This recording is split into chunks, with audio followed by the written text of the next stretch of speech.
بسم الله الرحمن الرحيم aan go'aanka ama go'aan qaadashadu waa wax nolosheena aad muhiim u ah guud ahaan aadanaha waa wax muhiim ah oraaba jirta uu leeyahay wallahaayeen Stephen Covey oo tiraahda anigu ma ihi natiijada deegaantayda anigu waxaan ahay natiijada go'aanadayda oo macnaheedu yahay in guud ahaan ma ayna ka koobanahay go'aano aan inagu gaadhnay amba cid kale inoo soo gaadhay waalidkeena iyo manaahiijtii iyo siyaasadii arrimaha kale ee nolosheena saameynta ku lahaa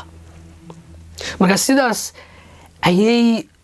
go'aanku uu nolosheena muhiim ugu yahay in maanta meesha taagan ama meel liidata ha noqoto ama meel sarreysa ha noqoto ama meesha u hiisata inay ku xidhantay iyo meesha u socotaaba go'aan aad hore u soo qaatay ama go'aan marka aad qaadanayso arrinta labaad waxa weeye inaan ogaano waxaa go'aan nolosheena ku xidhan inay u qaybsamaan mid fudud iyo mid culus ka fudud waxa sababaya waxay noqon kartaa wax la inagu soo leeliyay oo la inagu soo barbaariyay sababtaas uu fudud yahay sida cadaga aad maalin kasta aroortii marka soo kacda cadaynayso iyo dharka aad xidhanayso waa go'aano aad qaadanayso laakiin uma baahna fikir iyo hawl waa lagu soo leeliyay waa lagu soo barbaariyay go'aanada fudud waxay noqon karaa wax naftu kugu hagayso naftu jecesha haba noqdaan wax liita oo maaweela iyo madadaala ah oo macna badan lahayn laakiin nafta ayaa jecel kugu hagta wax fudud oo maalin kasta samayso laakiin waa go'aano ay tahay inaad ogaato in go'aanada aad qaadanayso iska deyn karayso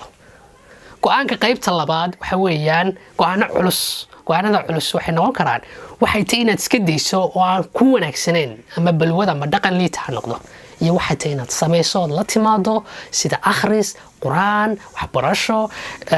shaqo aad bilaabaysaa ama iska deynaysay ganacsi aad rabtay inaad hirgeliso waxaad rabtay inaad iibsato meel aad tahay inaad ka guurto buug aad ahayd inaad qorto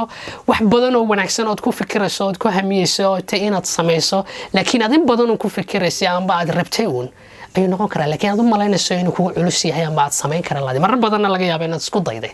marka ha noqdo go'aanka culus wax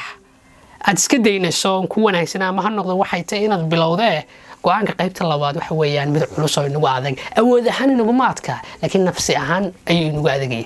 oo waynaga nire ka fudud waxa kamid ah oo sababi kara nafta ayaa jeclaan karta hada jeer naftu waxa leeyahay ay ku faraysaa quraankaana ilaahay nagu sheegay kan culusna waxba dhici karta inay naftu dhibsanayso waxa laga yaabaa inuu xoogaa dadaal iyo hawl lagaaga yara baahnaa si kastay tahay muhiimaddu waxa weeyaan inaan ku baraarugno oo aan ogaano muhiimadda marka koobaad uu go'aanku nolosheena u leeyahay inaan ka samaysanahay ama ka koobanahay heerka aad taaganta iyo meeshaad ku socoto iyo waxaad samayn doontaa in ku xidhanta go'aan aad hore u soo qaadataa ama go'aan marka aad qaadanayso arrinta labaad waxa weeyaan marka muuqaalka xiga aan doonaya inaan ku tilmaamno waxa weeyaan sidee baan go'aanada culus ee muhiimka ah ama ha noqoto waxaan iska deenayaa ama waxaan bilaabayo sidee baan u qaataa maxay tahay tallaabooyinka laga baahay inaan qaado go'aanada shakhsiga ah ee culus ee adag laakiin manfaca adduun iyo aakhira bay leh ayaan muuqaalka xiga insha Allah wax kaga taaban doonaa waa mahadsantiin assalamu calaykum